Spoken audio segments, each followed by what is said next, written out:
You're checking out the Jay Fresh and Friends show right here at Pyro. This Monday night, me, Jay Fresh, live in a place. You know how we do. Now, a guest who I connected with on this very show nearly a year ago. That's how quickly it has flown. HAYREEZY is joining me on the phone line. What's happening, bro? Yo, what's going on, Fresh? How you doing, bro? I'm good, man. Like I said, almost a year ago since we connected on the show in person. That's flown by.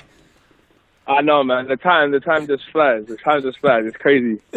That was around the kind of inspired EP kind of times. And what I really liked when we connected back in September or November, I think it was last year, was the energy, the good energy around you, your project. And obviously you gave me a lot of positivity about California as well. So thank you for that. It stuck with me. No problem, man. No problem. I'm glad it stuck with you, man. It's only stronger now. The vibes are only bigger now. It's still welcome wavy. We're still keeping the positive energy flying. So, yeah, man, I'm happy that I stayed with you. Yeah, exactly, man, exactly. Now, we're going to talk about your new track in just a moment's time, but before then, I need to throw a quote at you. So I'm not going. I don't need to put it on you, bro, but I'm going to put a quote on you, and it's a direct quote. Quotation mark. Bale joining Spurs is problematic. End quote. Whoa. Bro, listen, I'm a gunner, yeah? I'm a gunner, and I'm going to be honest, I'm a big fan of Bale, and I just don't need him going to Tottenham right now. I don't need that. You know, I don't need that. Don't need that stress. Is he going to make that much of a difference? That's the big question right now. Because as we speak, the transfer is up in the air. No one quite knows as we speak. Of course, by the time people hear this interview, it may well have happened. But is Bale going to make that much of a difference to Mourinho's Tottenham? Do you know what I think? I think he's one of the few players in the world that has that X factor. So, and players like him, they can win games. They can win games by themselves. Like, as much as everyone loves Harry Kane, I still don't think he actually has that level of, like, you know, he can just get the ball and just do it by himself. And that kind of, you know what I mean, that will elevate them. That will push them into a place that I don't really need Spurs in. You know what I mean? I'm happy with how they are right now. They don't look too dangerous. But Bale, that's a bit of a problem. It changes it. Now, for you, you mentioned earlier on right there that you are a supporter of Arsenal. So what do you feel are your realistic expectations for this season? This season, do you know what? I feel extremely optimistic, you know? I think for many, many, many years, we haven't bought players for the right positions. We've bought players and they've been not too bad, but they've never been for the right positions. But it seems like we're really hitting the nail on the head with who we've brought in. And I can definitely see us challenging for top four. I wouldn't push it too much further than that because I do know that, you know, City and Liverpool are just, they've got that superstar quality. But I definitely would say top four and maybe another cup somewhere. You know what I mean? Maybe the Europa, maybe Arteta can bring that home for us as well. Wow. That's strong talk. Yeah, listen, I'm confident, man. I'm confident. I love that because traditionally all my friends who supported Liverpool and Arsenal, because, you know, up until a few years ago, no one supported Man City or Chelsea, let's be real. Literally. It was always Liverpool and Arsenal fans I used to banter with, but as a Man United fan, you'll notice how quiet I have been, especially on Twitter, because we just don't seem to buy any players. We just seem to have as many players as possible. We've only got 9 centre-backs. Let's have a few more. We don't need to sell any. Bruv, it's mad out here. What's happening? No, United are... I don't know. I feel like Ole Gunnar Solskjaer is not necessarily the most attractive manager to have at the moment, and I don't know if that's affecting you lot's transfers. But you never know, man. It's not finished. It's just like how Tottenham seemingly are pulling out Bale. You never know. You lot might pull someone out the back. You are being very polite to me. This is just because we're friends, you know. This is not the level of abuse I was expecting. I was like, brace yourself for it because you're going to have to touch football, and as soon as you do, HAYREEZY's going to come for you. He is going to come for you. No. I got to stay humble. Listen, we haven't done nothing yet, so listen, I'll give you another year. But if we have a strong year, then I don't even want to hear no United fans in my. I don't even want to see them in my facility, you know. Well, I'll wait and see for our end of season get together, and then we can just see how each of us have got on there, man. But that's dope. But let's bring this back to music, of course. Now, since we last connected, you've been keeping the momentum going.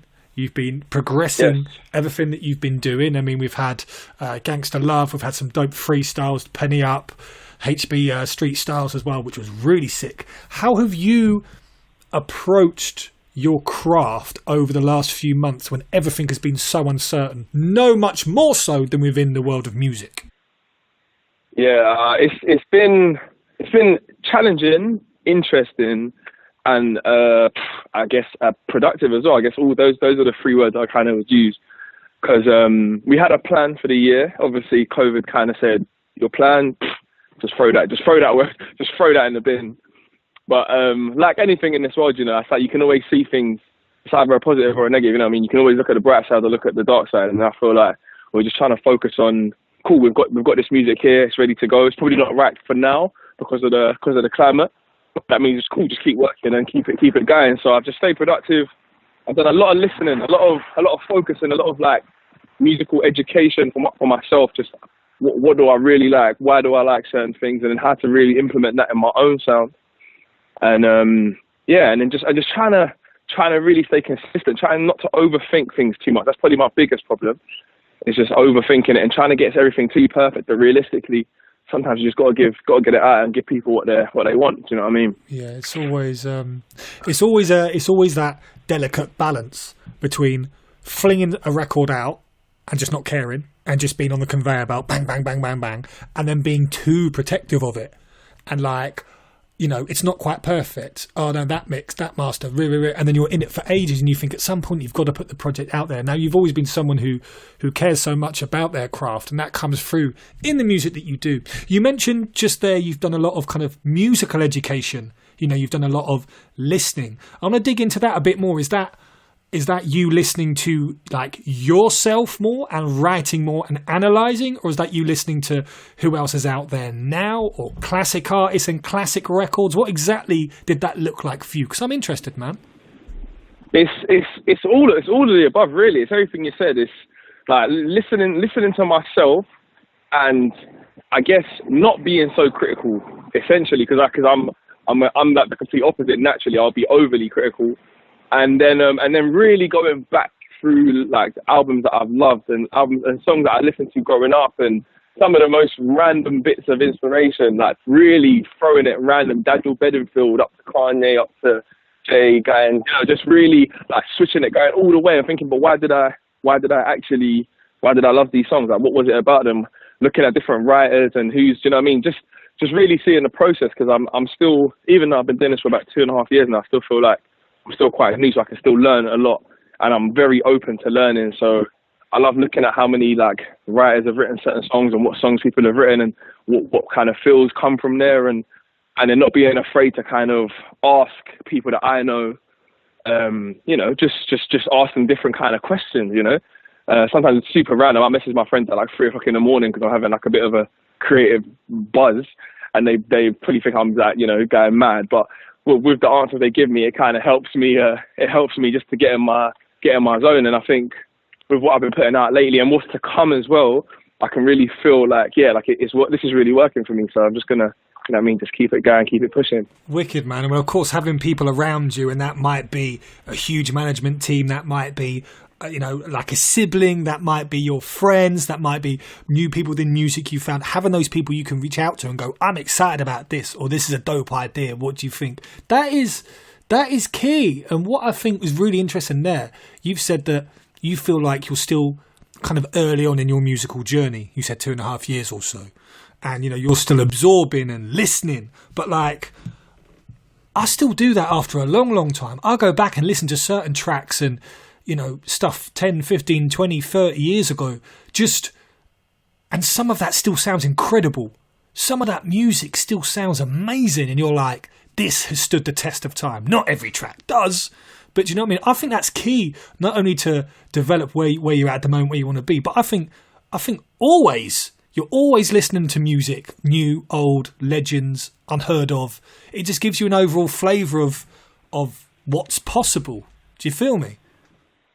100%, man. Like 100%. I've been listening to I listened to Big Sean's new album, which is just fire, and he's got a cypher track on there, and it's just crazy because one of the lyrics on there, I think it's my brain's gone flat, I can't remember he said it now, but he says a wise man knows a wise man knows nothing, and I just love that, because it's like no matter how much you can think you know, you still don't know anything. You know, you can still always be learning more and always taking in more information.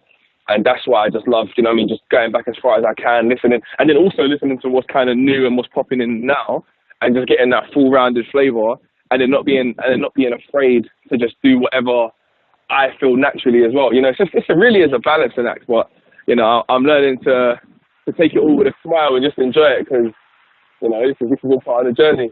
It's all part of the journey, man. Exactly, and it's really dope to hear someone say, "I'm just enjoying the journey," because I feel sometimes making records, making music is the fun bit. Everything else around it can sometimes be can be challenging, can be a bit of a struggle sometimes. So the fact that you're there, you can hear it in your voice, even if I can't see you, like you're there going, I'm enjoying the journey, I'm enjoying absorbing everything that's around, and that's put you on a really good path, man. That's really good to hear. Yeah, man. No, thank you, man. I feel like, you know, obviously my clique is called Welcome Wavy, you know what I mean? And I feel like it's always about the perspective and understanding. Like, of course, right now, people got their families, like people's families are dying, people are losing jobs, people like life is not certain, do you know what I mean? Crazy stuff's happening every day.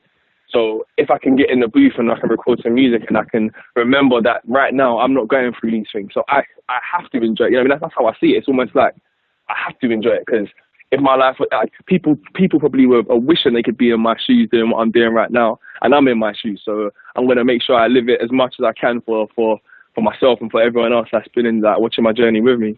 Sick. I love that, bruv. I love that. And you've always, like you said, done your thing, like forged your own path and just done you musically. And that's where we're going to kind of bring it round to now, because the new track from yourself, 19, is out. It's a vibe. Talk to me about the track, please, bro. Tell me more. Tell me more about the track. Bro, you see, 19 came from a few of my, not even a few of my brethren. One of my brethren said to me, like, bro, obviously, like, I like it, like, I love your music, yeah, but I feel like you haven't given me nothing, like, you haven't given me, like, one for me, and it really stuck when he said that, because I thought, bruv, like, I'm learning about music, and I'm making sure I'm pronouncing things clearly, and blah, blah, blah, and I'm trying to focus on all these other stuff, and I was like, nah, man, you need to just strip it back and just hit him with the wave, like, just hit him with the natural flavour, like, how everything just as authentic as you can, and that was the kind of energy I tracked the song with. And you know what I mean? It just gives it that bounce, gives it that flow that you can just, you know what I mean? You can just be in your car, just bouncing around. Obviously, it would be a rave, but COVID's locking all that off. But yeah, man, it's got that vibe in there, man. That's the wavy side of Welcome Wavy. Do you know what I mean? This is on the wavy element now. So it's all in there, man. It's all in there.